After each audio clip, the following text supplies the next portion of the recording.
Hello everyone, আজ আমরা কোনো প্ল্যান ছাড়াই বেরিয়ে পড়েছিলাম ঘুরু করতে। আমার আর মেঘা দুজনেরই মুড অফ থাকার কারণে দুজনেই ঠিক করলাম কোথাও ঘুরতে যাব, কিন্তু কোথায় ঘুরতে যাবো সেটা বুঝতে না পেরে গাড়ি নিয়ে গোল গোল গোল গোল ঘুরে সোজা চলে গেলাম ইচ্ছাপুরের পিএনটিতে মোমো খেতে। আমার মুড যখন অনেক খারাপ থাকে বা অনেক ভালো থাকে তখন আমার একমাত্র সঙ্গী হয় এই পাগলিটাই। যাই হোক, পিএনটিতে অনেক মোমোর দোকানই আছে, কিন্তু আমি খাই এই মোমোর দোকানটা থেকেই, কারণ এই দোকানটায় 40 টাকায় অনেক বেশি কোয়ান্টিটির আর অনেক টেস্টি মোমো পাওয়া যায়। খেতে খেতে ভাবছিলাম এরপর কোথায় যাব, তারপরেই মনে পড়লো রামতলার শঙ্কর মাঠে অলরেডি হাওড়া উৎসব বসে গেছে, তাই বেশি দেরি না করে চলে গিয়েছিলাম। উপস, তোমরা নিশ্চয়ই ভাবছো আমি এতদিন পরে জানলাম মেলা বসেছে। অ্যাকচুয়ালি না, দিনটা ছিল মেলা বসার একদিন পরেই। আমি তোমাদের সাথে ভিডিওটা শেয়ার করতে একটু লেট করে ফেলেছি।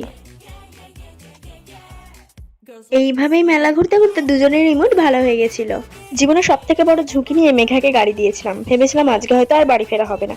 তারপর দেখলাম না, মেয়েটা ভালোই গাড়ি চালায়। যাই হোক, এইভাবেই আমার সেই দিনটা কেটে গেল ঘুরে ঘুরে। তো দেখা হচ্ছে নেক্সট ব্লগে। টাটা।